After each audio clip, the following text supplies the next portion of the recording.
Okay, we're gonna get started here. Good afternoon, everybody. I'm Corey. I work with the Utah Department of Agriculture. I'm a staff member under the soil health program, so I've been here helping in the backgrounds put this on. Presenting now is Joe Cann. I'm not gonna go over his bio or his introduction or anything. I'll leave that up to him, or you're welcome to peruse that in your handout. But yeah, I'll turn it over to Joe virtually. If you guys have any questions, I'll be moderating, so feel free to put it in the chat, and then I'll make sure it gets said here. Thanks.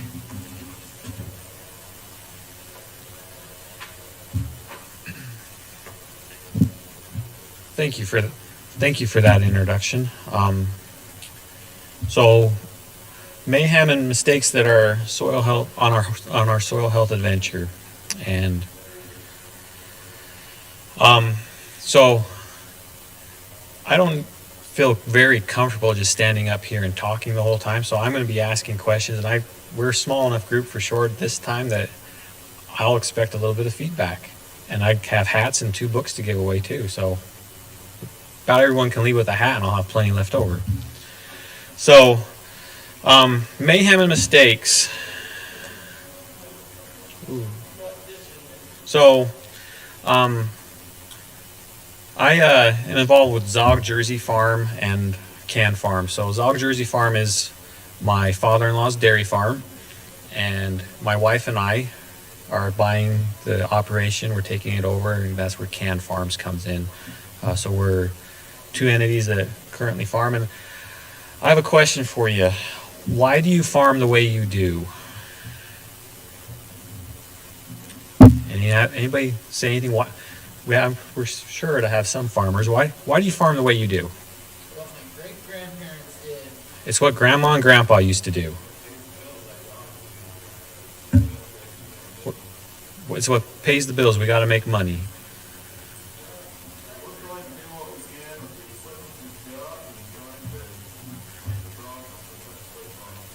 Doing what you can with what you have and make money while you're doing it. We're going to talk about that. We're going to talk about all of that. So, just a brief introduction. Zog Jersey Farm, we farm about 400 acres of pasture, alfalfa hay, corn silage, earlage, and cover crops. We milk 260 Jersey cows. I'm Joseph Cann. I've been a dairy farmer my whole life.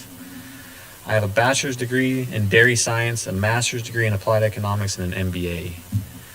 That says nothing about a soil health scientist, a PhD in agronomy, or anything like that. I know a lot about finance and how to run a dairy farm, and I've had to learn everything in this presentation the hard way. This is how we used to farm. That's me out there with that nice new Holland tractor stuck. I could hit my head on that mirror. It was stuck so deep. We used to fall disc everything when we took the corn, barley off. In the spring, we would go in and we would plow everything. We farm in Lewiston, Utah. It's pretty sandy soils. We get in there, we get that dirt turned over. In this picture, we would not disc that field. There's not claws, but we would often throw out great big claws that we'd have to disc down, and we'd run over it twice with the roller harrow. And then we'd plant, and then we'd fight crusting. We'd fight getting those seeds through the soil. We'd be chasing wheel lines across the ground every 4-hour sets, turn the pivot on, trying to get those seedlings to come out. And then we'd start fighting weeds. And we loved to farm. We loved to sit on a tractor, and we loved to spend the time out there and turn the dirt until we didn't have the time, until we didn't have we just didn't have it in us to spend 16 hours a day sitting on a tractor when I have a 260 cow dairy to take care of at the same time. So some of the problems that we started facing, well, we faced them for a long time, but let me give you a little more background. I came into the operation full time in 2013 is when I finished my college, and I'd helped my father-in-law for 10 years before that, since I was married. I farmed with my parents for a while, and I'd just come help haul hay and take care of things when Reed needed help. 2013, I came on full time. By 2015, I was looking at our cropping practices and saying we need to make some changes. We were dealing with high pH, high salts, like 8 to 9 on pHs. 9s were pretty common when we pulled soil samples. We have one field that was nice and sandy. It'd be about a 7-9, but really high pHs. Low organic matter. It was often that we'd pull organic matters that were less than 1%, 1.5% were our highs. Crusting and a poor emergence of crops. Poor plant health. The corn would come up, it'd be purple from not having enough phosphorus, it'd be yellow all through the growing stages. We get striping from micronutrient lack problems.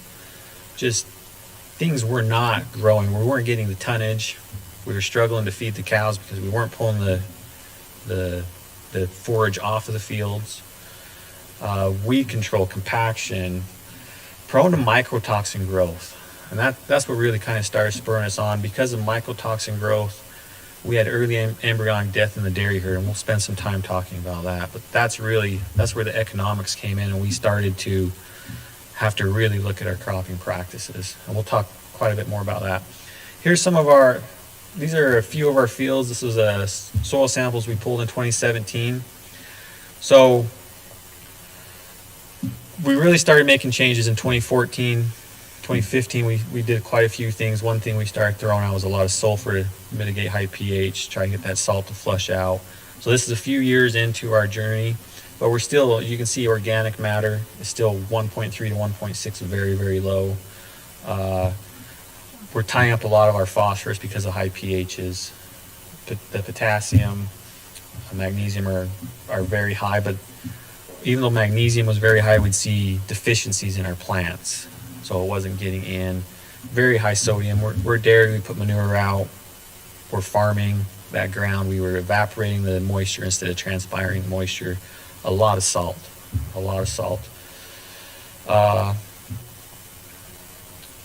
As you can see, like we're very high on sulfur. That's because we were putting out 100 to 200 pounds of sulfur per acre, trying to mitigate these other problems. And it was helping. We were moving the needle, but like I said, this is a few years in to our process. But just to kind of give you an idea of what we were dealing with on our soil samples. Jumped. So this is one of our cornfields. It's all the same cornfield.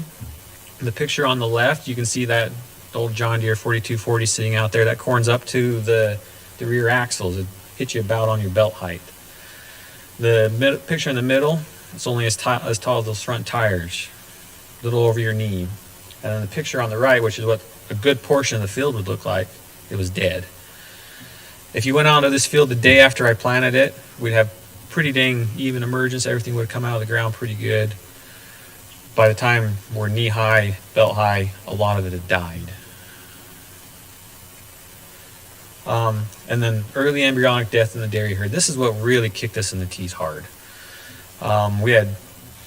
So because of the high pH, the high salts, and the poor plant health, we had mycotoxin growth on our corn.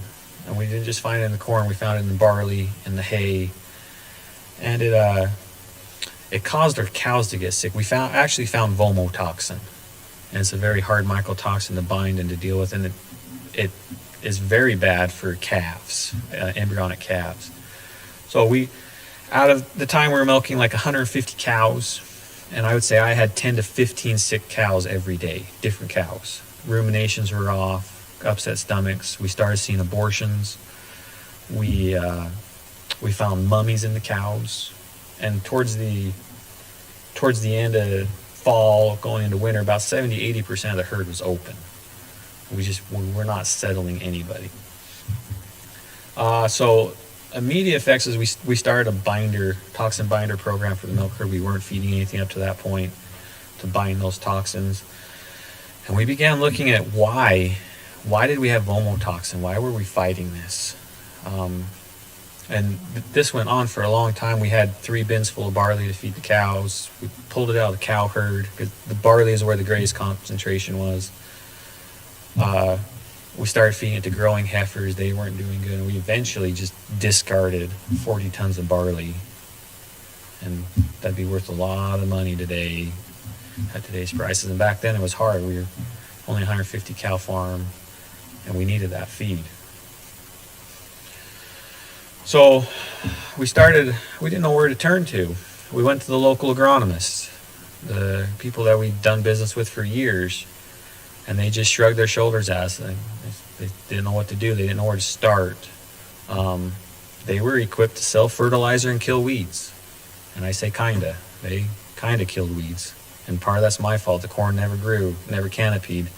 It's not really kind of hard to get mad at the agronomists when they killed the weeds in end of May, but then nothing's growing, nothing's canopying. So I just finished 2 master's degrees at USU. I thought, I know a lot of really smart guys down there. I'll go down to the USU extension, and I'd worked with some of the agronomists.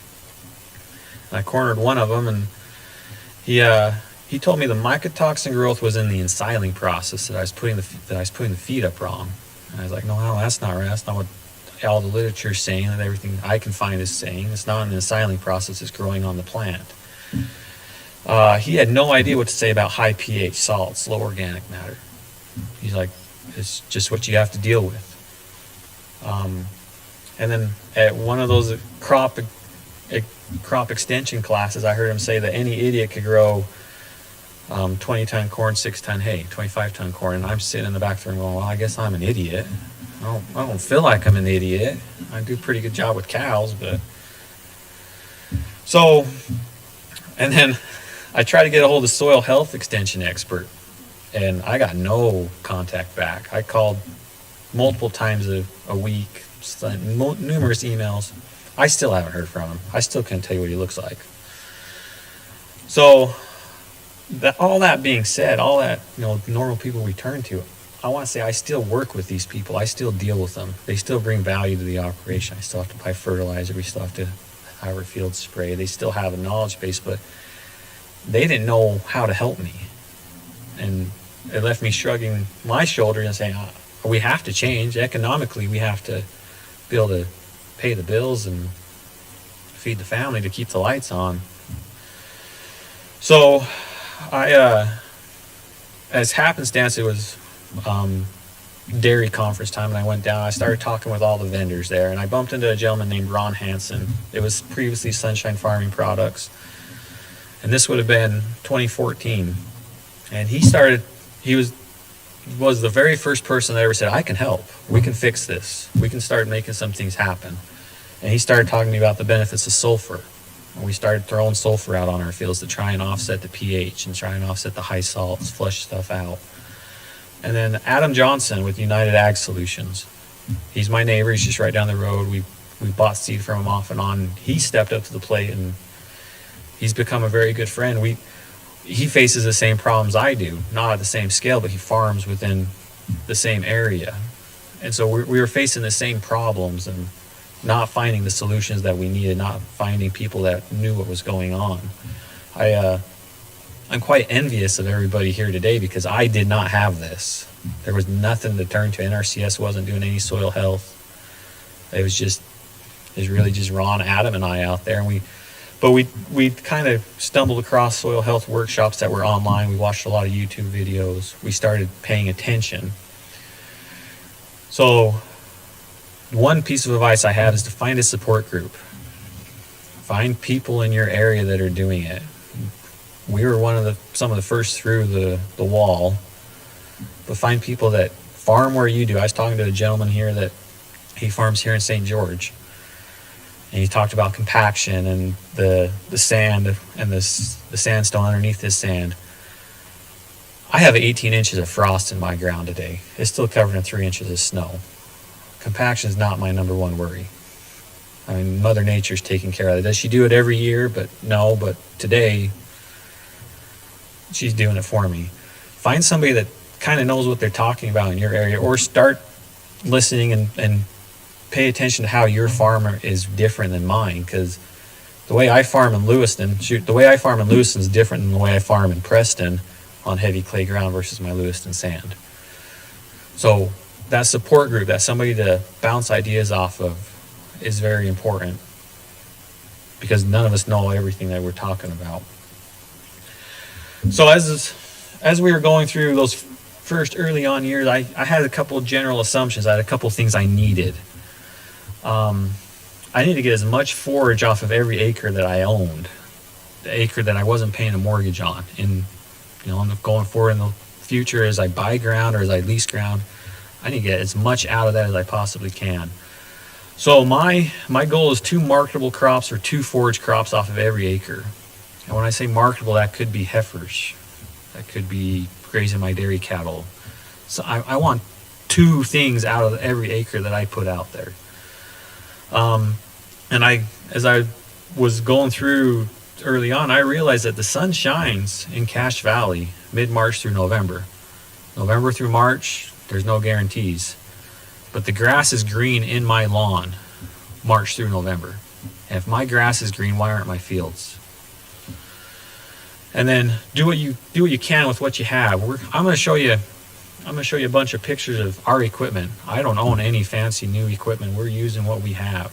We're taking what we own and changing it so that it'll work in our system. Using what you have is what you have to do. I don't know anybody that's my size that can go out and buy brand new equipment to make these changes. It has to be economical. So one of the very first thing we started doing in 2015 was we started planting fall 3-way, triticale, wheat, barley. We plant it late October. We chop it late May. We're still working the ground. We're running an offset disc on it. We're still cold packing it. We would plant corn behind that after we worked the ground. And we started small. We started with 30 acres. Today, all of our silage acres is planted to triticale fall 3-way. And the primary reason why we started double cropping was due to poor yields. We needed the forage coming off of the fields. We did that for a few years, and then we started playing with no-till. So as you can see in the pictures, that's my corn packing tractor and my corn planting tractor. In 2017, we did a little trial of no-till. We take that triticale off, and we normally would work, and we left a little corner that we just direct seeded right into. And it worked out pretty good. In 2018, I did this hayfield on the left, and then we started no-till in the triticale as well.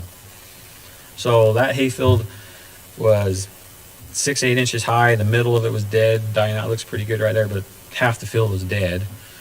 And we just burned it down, killed it, and we no-tilled corn right into it. On the right, this is actually a little later than 2018, but we'll take that triticale off. As soon as we're done chopping, we put the corn planter on. I didn't even bother taking the blade off. I usually start working with the blade on, and we start planting right into that grain stubble. So here's the emergence on the left. That's the hayfield that you saw the planter in before. It's yellow. I know it was a cold spring. It's the first time really no-tilling. Those rows are not straight, you'll notice. We did not have GPS. We were using what we had. That was fun, no-tilling into 8-inch tall hay with row markers. On the right, you can see that those rows are a little straighter. This is actually 2020. We put GPS into that tractor because it's even hard to see into that shorter triticale stubble. Now, I'm colorblind, and I can barely see those green rows going through there, but they look pretty dang good to me. I love seeing that corn up. The emergence is phenomenal today. We get every seed out of the ground. And the only modifications we made to that corn planter is we put spiked closing wheels on it so that it would scissor in those furrows, the seed trenches, so we didn't have any sidewall compaction. Trying to eliminate that. But that was the only modification we made to that planter. Yeah, it came from the factory with down springs on the row units and all the closing discs, but we didn't change anything. It's just a baseline planter. So what I want to say is you can make it work with what you have if you're willing to spend the time. 2019 was, I think it was 2019, we were so dry into May that the ground was rock hard. And I went out there, and just the way I had the planter set up normally, I tried to put the seed in the ground, and it was going in a 1/2 inch. And my father-in-law comes out, and we're getting him and I are getting kind of frustrated and excited. And I said, just leave me be for 15, 20 minutes. And I started playing with the down pressure springs. That planter planted corn 1.5 inches deep into that rock hard ground. Your equipment will do things that it's not designed to do if you're willing to spend the time to set it up. If you're willing to spend the time to make small modifications to it until you can afford to buy something that'll work. So today, in the fall, we apply the manure as soon as possible. We take that corn crop off. We're out spreading manure, compost, just trying to get all of our corrals cleaned out so that we're not dealing with it all winter. Incorporate. We are still running like this last fall, we just ran a high-speed joker across the top of it. Number one, to level everything out. We're making multiple passes over this ground. We're leaving ruts. We're leaving tracks. It's not compacting the soil, but it makes it rather enjoyable to drive a piece of equipment across it. So we run a joker across it. We'll incorporate that manure about 1 to 2 inches deep, level it all out. We plant our fall triticale mix. And then we're targeting to start cutting that May 20th. The first couple of years we let that sit too long. We were end of May, 1st of June getting the corn in the ground. Today we want that triticale off by May 20th in Cache Valley. And then just as soon as that chopper pulls out, we're done packing pit, the planter's on, we're in the field trying to get that corn in the ground. And then while the planter is in the field, I turn that pivot on. The ground's usually dried out from the triticale. I haven't burned it down yet. It's still living, it's still drawing moisture. But I get that pivot on as soon as I can, and I'm racing it to get through the fields before it catches me. And I'm doing chores, and I don't sleep that week. And then 2 to 3 days post-planting, we go in then with Roundup and burn it down. We want that triticale to come up, green back up, and then we'll burn it down. Get rid of it. And then we have a completely clean seed bed before that corn is emerging. Today we're planting conventional corn, not traded corn. So we have to have that Roundup pass in before it's out of the ground. So observe changes from this one practice. Then this picture is a picture of a triticale stubble field that we're chopping. There's hardly any stubble left in that field. It's the microbes have chewed it all down. That's pretty average corn for us. We don't grow phenomenal 35-ton corn in Cache Valley, but that corn is just as good as anything that I would raise. It's phenomenally better than anything I'd raise in some spots on my farm. And the observed changes, our plant health has improved. Before, when we were conventionally tilling all this ground, we get sidewall compaction. We'd dig up those root balls and they'd look just like they were in a V. Today, we do have spike closing wheels that are shattering that a little, but we have beautiful root balls that are coming out of our corn crop. We've eliminated that sidewall compaction. The soil's not crusting. Yes, we're planting when it's dry, but when we run that pivot over, it's not crusting. I don't have the emergence issues I used to have. Compaction is reduced. So you would think that by the time we say we're all done doing the fall tillage, we run the planter over it, and then we're coming in, we're spraying that triticale, we're running a fertilizer cart across it, then we're going in with the swather, and we're chopping, and we're running the trucks out, and then the corn planter's going on, and then we're harvesting the corn in the fall, and then we're spreading manure. I'm still making 9 passes across these fields. Where I have triticale planted, I don't have the compaction. In 2019, I think it was 2020, we were running short on feed. We went in and started chopping some triticale early, and since we had open ground that we could chop, that we could put manure on, we started putting manure on, and I wasn't comfortable running the planter through the manure, so we started incorporating the ground. That fall, when we went to deep rip, we were going 7 miles an hour, pulling the 5-shank ripper just screaming until we hit where I worked the ground, and we dropped 2 miles an hour. And then where we didn't have any triticale stubble, it was 4.5 miles an hour, just rock hard pulling it. we don't have the compaction that we're thinking. Even though when I pull that chopper through, and if it's a wet spring and I'm leaving 3-inch wheel rush with that dump wagon, I'll run that corn planter through those ruts and you won't see the compaction. You won't see any detrimental effect in that corn. You can't find those ruts. You feel them when you're driving that truck in and out, pulling the silage out that fall, but the compaction is disappearing. Our pHs are dropping. I didn't throw any new slides in about our currents, but we're ticking them down, but it's very, very small. It's 1/2. I don't see the 9s anymore though. We used to consistently find 9 pHs. We're not finding them. They're upper 8s, mid 8s on our poor ground. Our salts are dropping. So since we're starting to transpire that water out of the ground instead of use tillage and evaporate it, one, we're pulling salts up with the plants, but two, we're also flushing them down and we're not leaving more salts. So our salts are going away. Our water infiltration has improved. We're not running water off the fields like we used to. We used to only be able to put down a 1/2 inch to 3/4 inch of water with the pivot. I can do a 2-inch lap and not run it off. It'll take it. And I don't have ruts with my pivot like I used to have. They're still there. They're still a hassle. But the water is going in the ground. And I've never done an infiltration study, so I can't tell you how much we can infiltrate and all that stuff. But that's what I see. So you might look at this picture and say, oh, that's not very tall corn, Joe. That was a dead spot in 2013, 2012, 2011, 2010. It would never grow. And today we'll get 6-7 foot tall corn with a nice cob. So we're moving the needle. It's not perfect. I'm not pulling 25-ton corn off of it yet. I have some other things I have to do. We need to level. We need to throw tile drains in.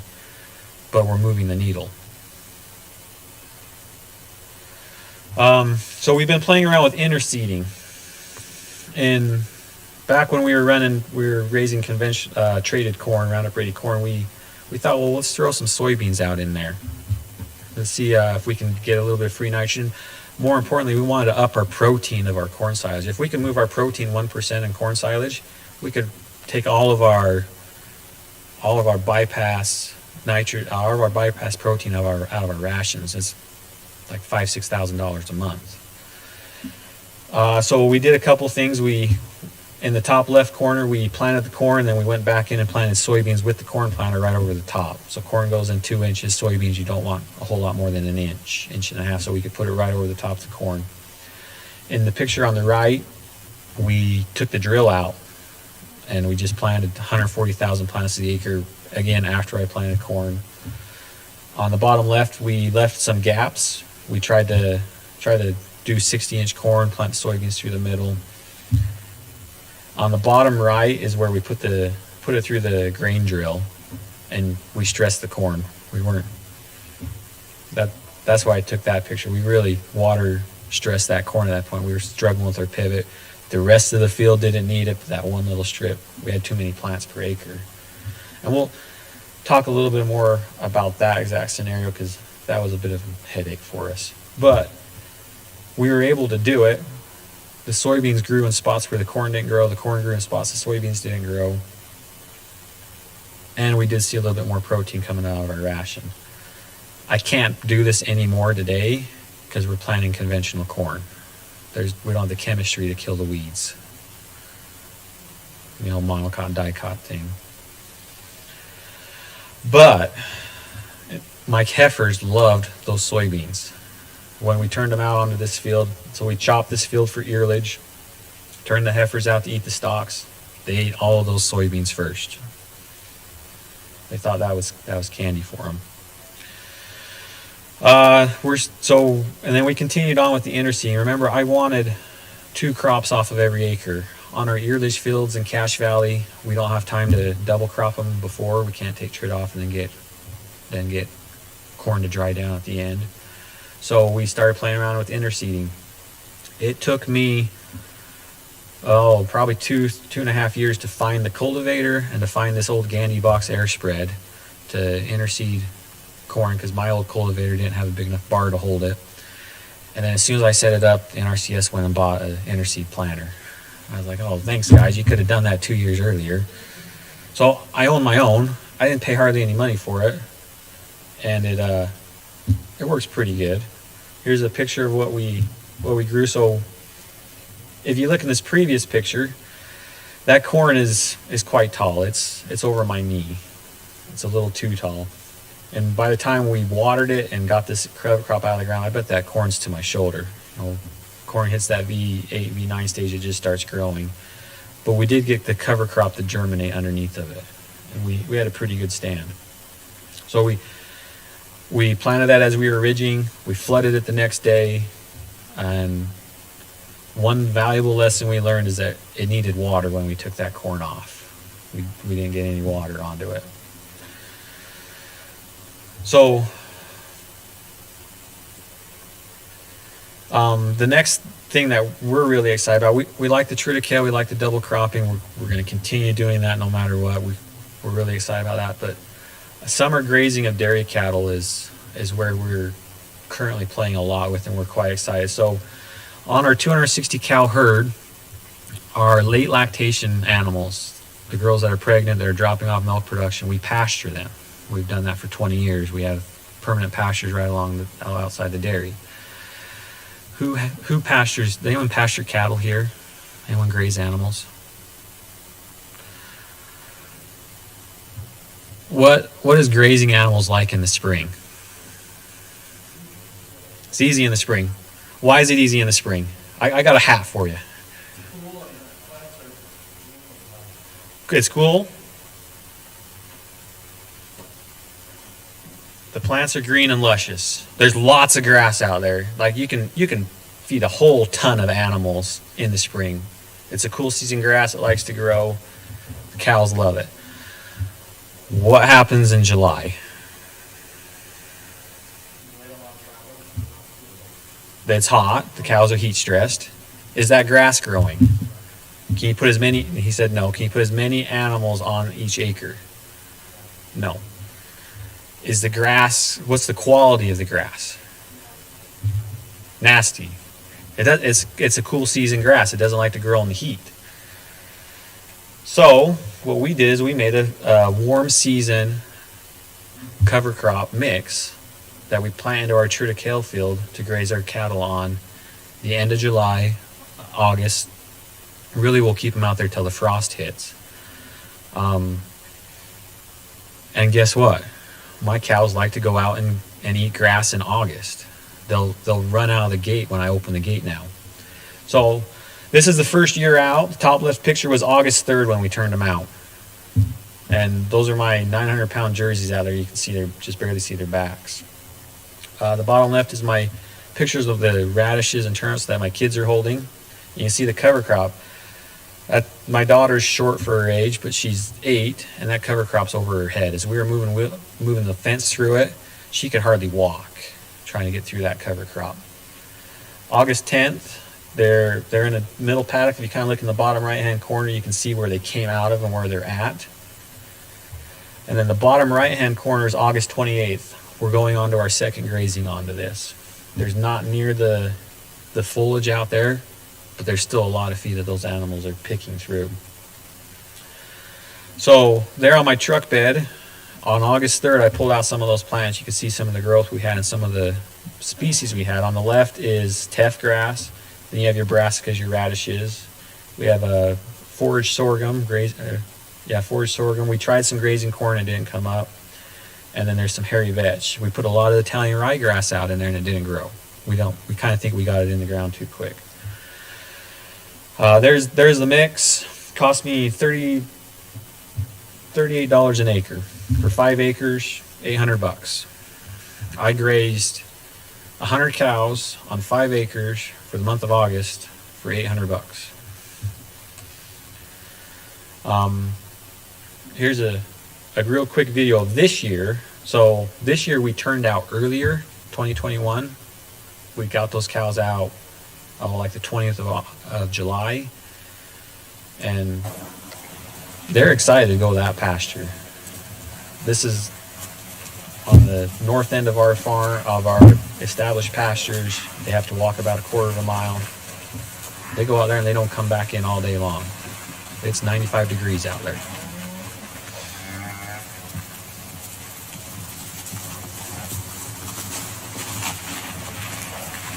They are standing at the gate bawling, and then they're practically pushing each other into the electric fences down the lane, trying to get out.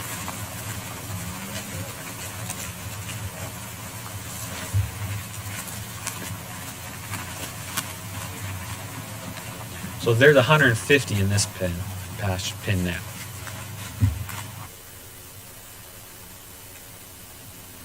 So to just give you a general summary, in 2021 we harvested 5 to 6 ton of triticale off of a 12-acre piece.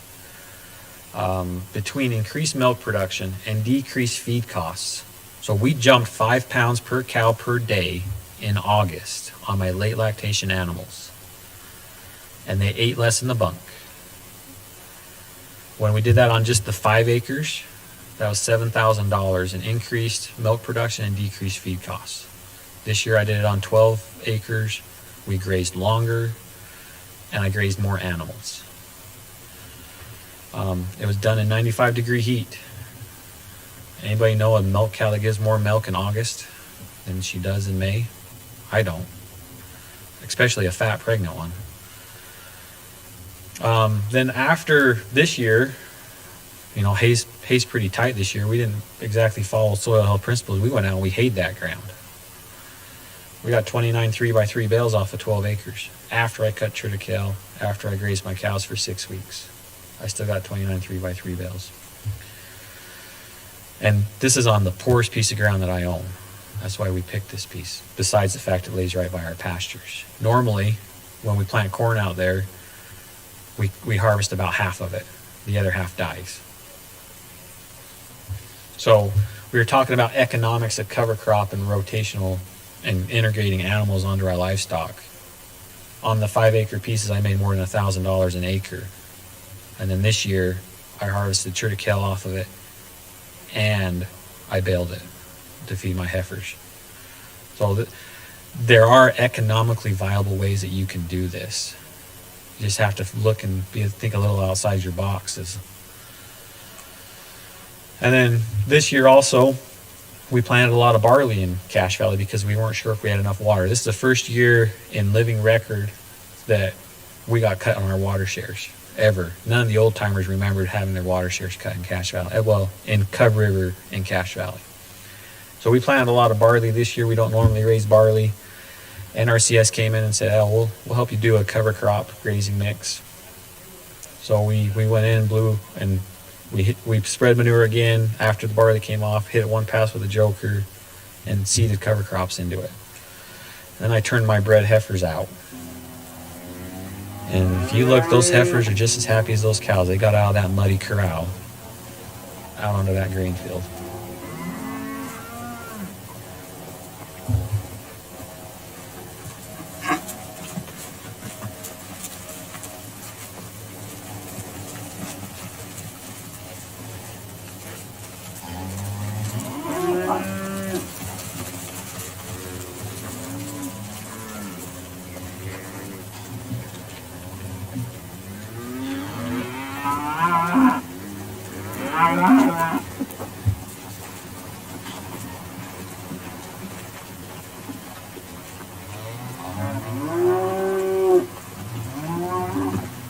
There's only one thing that gets me more excited about than no-tilling corn.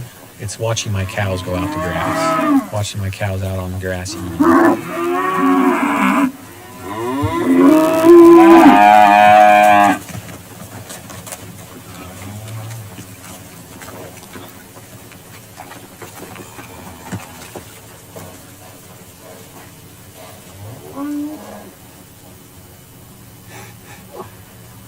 They don't want to come out. Rather just eat.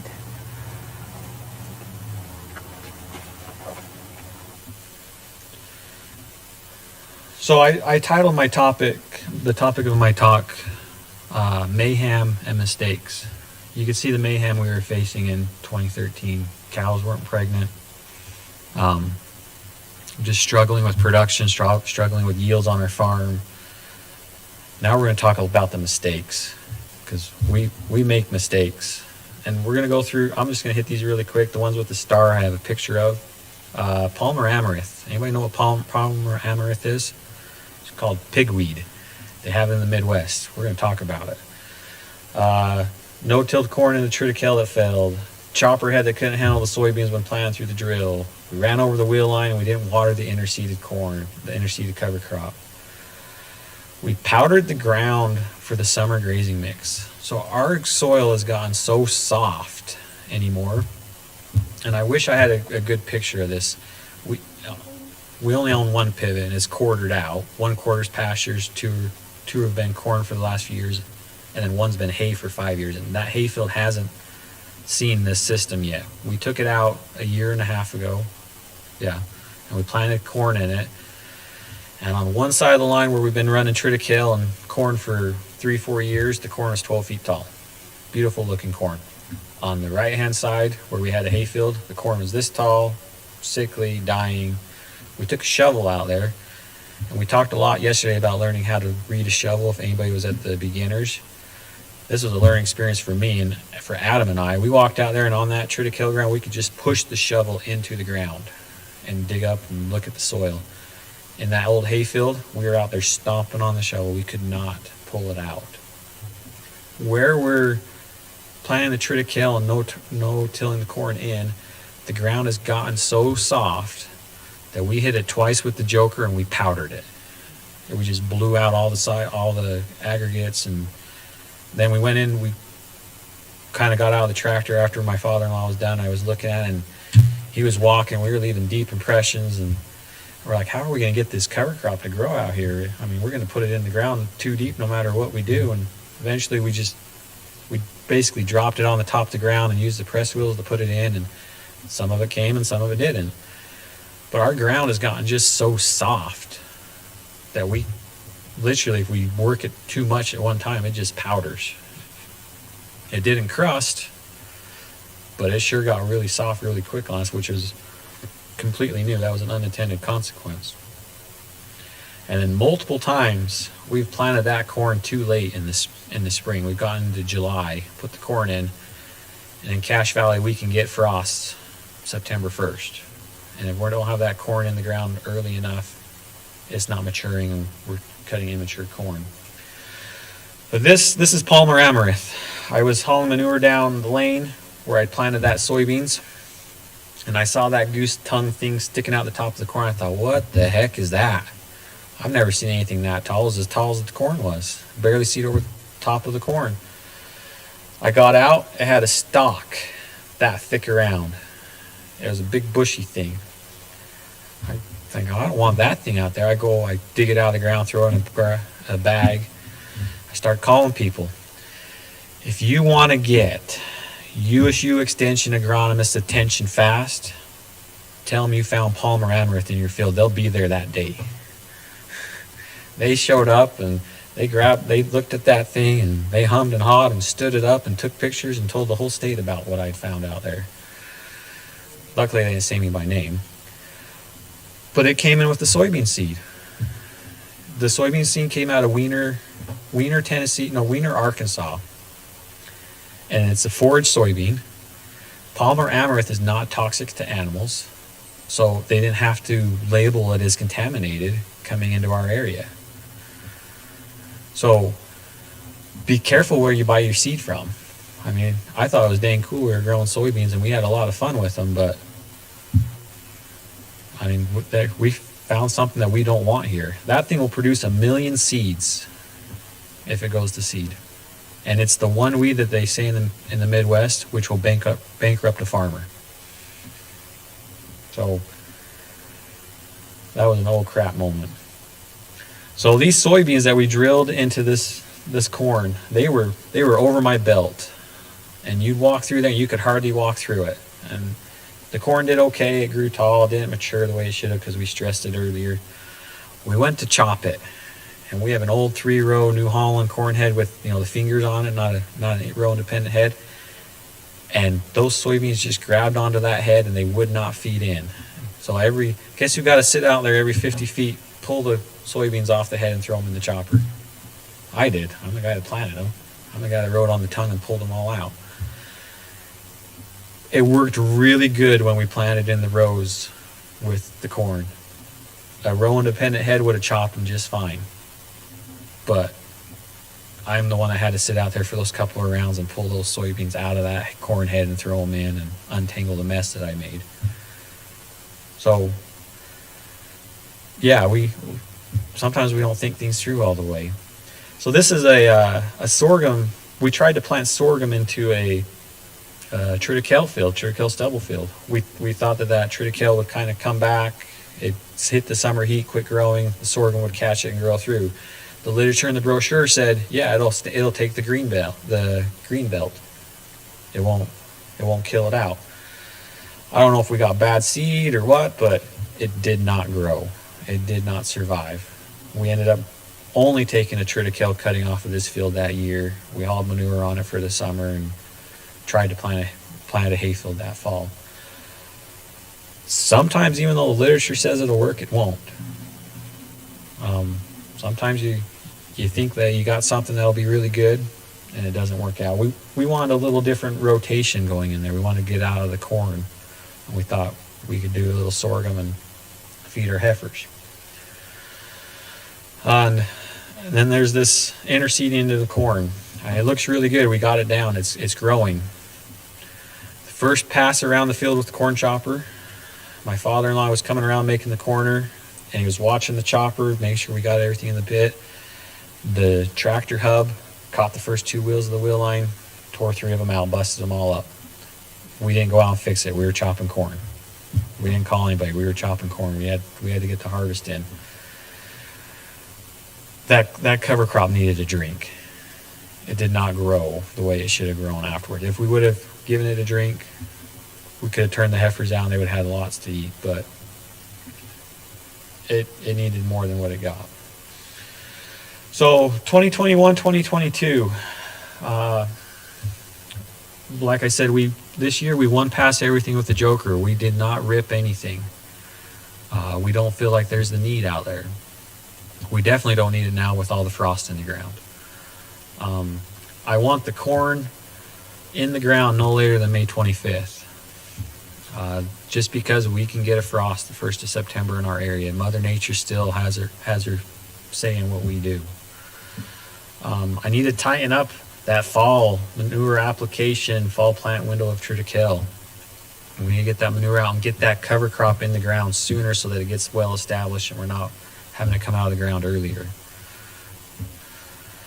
And then this year we're going to try and interseed 80 acres of earlage to run our heifers on, to get those animals out. So you'll notice that I didn't talk anything about the soil health principles. You can see I'm still tilling where I think it's applicable, where I need it. You need to do what you can with what you have. I still have to get manure out on my farm. In a perfect world, I'd own a separator, I'd own lagoons, I could fall apply compost and no-till my triticale in if I had a no-till drill, but I don't have all that stuff yet. I didn't have an interseeder. I had to find the stuff on my budget to build one. I still don't own a good tractor to plant corn with. I own a 7110 Case Magnum that we pack pit with and plant corn with. You can make it work if you want to with what you have. It is a viable practice and it will work. And we've seen immense benefits on our farm from getting away from doing as much tillage, definitely from doing the deep tillage, and incorporating these other practices.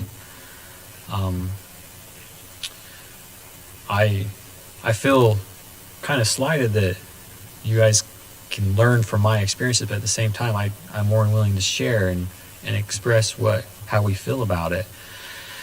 The other thing that I'm impressed with is the older generation, which is present in this room.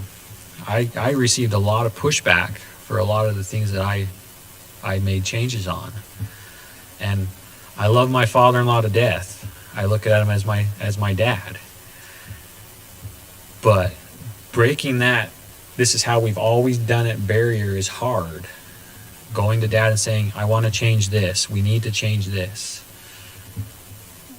What I've learned though is that if you can generate a plan beforehand, show how it's going to benefit you, and say, it's not going to cost us a whole lot of money, if anything at all. And if it fails, it'll be fun. And generally, in my situation, I could persuade him to do what I thought we should do. But born out of the problems that we were facing, born out of what we were seeing on the dairy farm, this was the only option we had, because otherwise we would not be in business today. And then, on a side note, this picture, I love this picture, and I wish I'd got one a little later, but that is the triticale stubble on August 5th.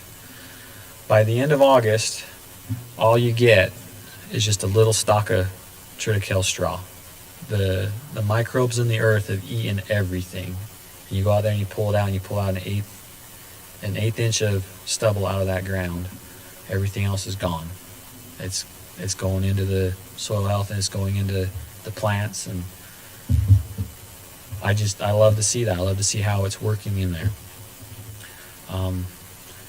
That is the end of my presentation. I am more than willing to take any questions that you have.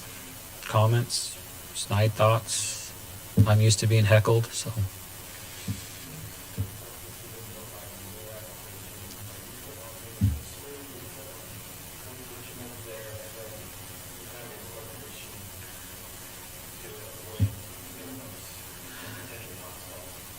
So we compost our summer manure, and that's going out in the fall, and then most of the rest is just slurry. As we clean out the corrals, we haul out almost every single day. We are blowing it out as thin as we can, or trying to keep it consistent. This year, I did not work that into the triticale stubble. So when we took triticale off, we'll clean out our pits again and get caught up, and I planted corn right through it. I had to wash the drill, but we're very much a typical northern Utah dairy where we haul manure every day. We're not storing it. We don't have a separator. The only reason we're composting is because every acre is planted through the summer, and whenever we get a chance, we haul it out. Does that answer your question? Go ahead. So you guys mostly do silage, don't do a lot of So I forgot, I need to repeat the question. So the question was, we mostly do silage, we don't do a lot of grain corn. We raise earlage, which is just taking the cob off. I'd say about half of our acres this year will be earlage, and then the other half will be silage.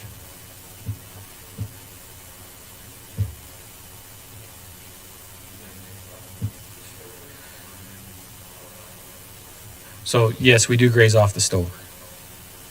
The question was, do we graze off the stover? Yeah, we run heifers across that ground. We thought we'd bale some this year, but the rains hit and they just got left in the field, and we ran the heifers across it for a short window, and then we hit it with the disc, the joker, just to try and break it down. We don't dare leave that for yet.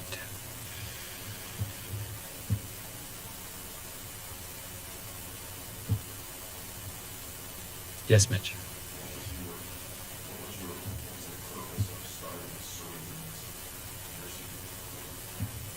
So our purpose of starting soybeans interseed with corn was to increase the protein content of our corn. We figured 1% increase on the protein would take out all of our bypass protein in our rations.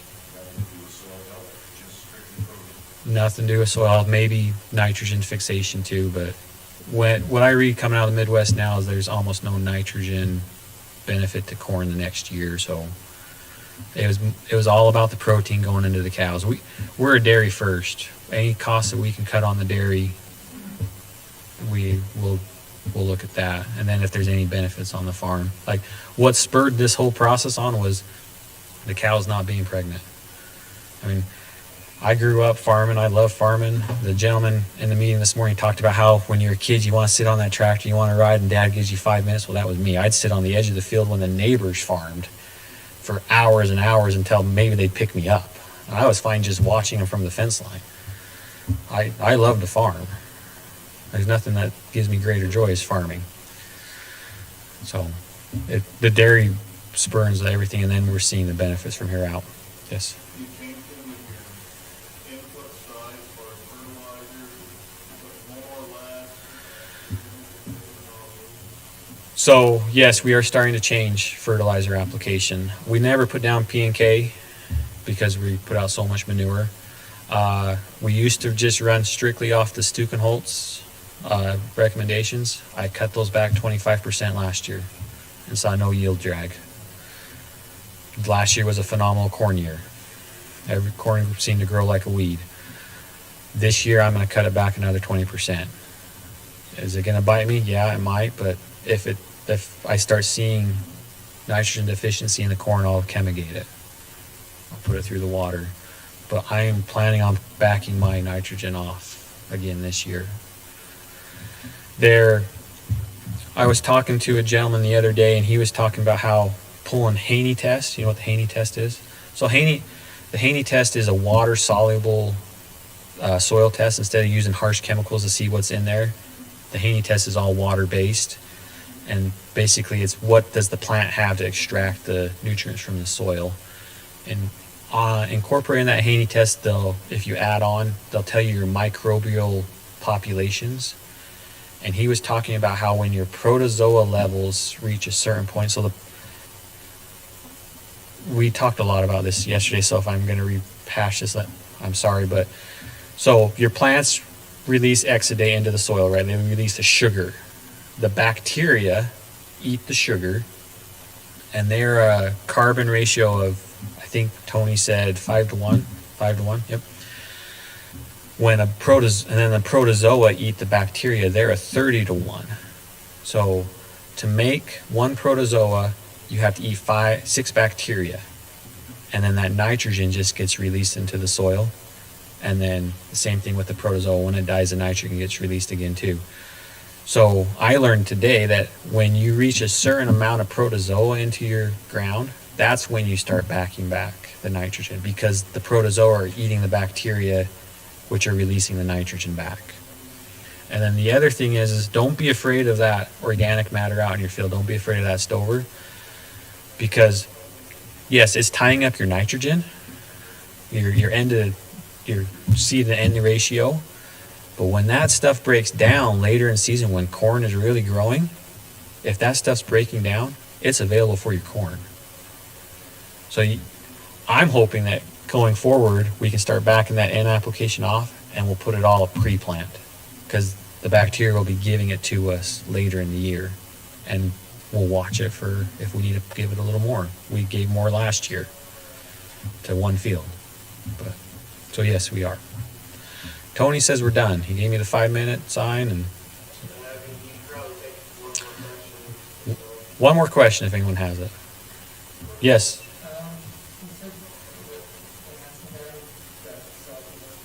Yes, Ron Hansen's here.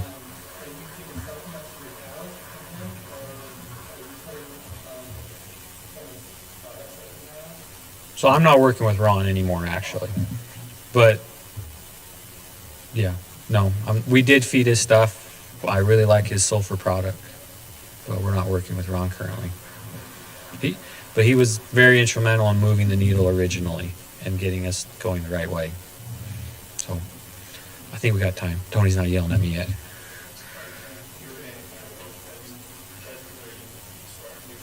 We are starting to gain. On one field that we've been min-till for years and years, we are over 2.5%. On our sandy ground, we're not leaving enough organic matter. We're still tilling too much, but we are getting close to that 2%. We are starting to pick it up. But I think if we could leave more, that we would see more. And I'm hoping with this dairy grazing mix that we can start moving that needle a lot. And if that does happen, we'll incorporate that practice onto more of the farm. So, yes and no. Okay, that's it. Thank you.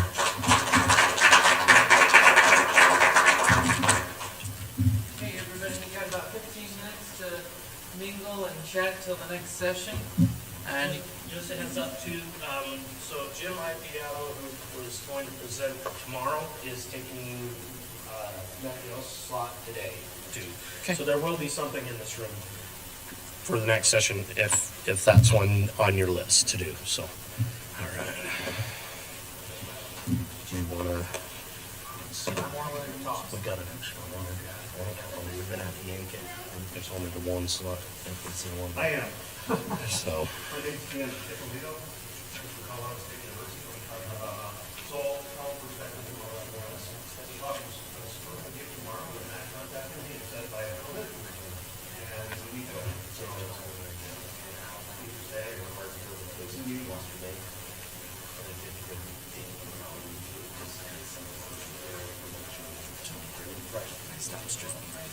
Yes, stop streaming. So we've got about 15 minutes before we start on it, and then we'll be ready to roll. This is Corey, by the way. So Corey, he's I'm your Jim. moderator. Jim, I'm good. Good. Here's Corey. So just make sure you get your correct session. Okay, yep, I'm gonna do it. I'm gonna start streaming now, and I'm just gonna have that. That'll work. Yeah. I'm really not worried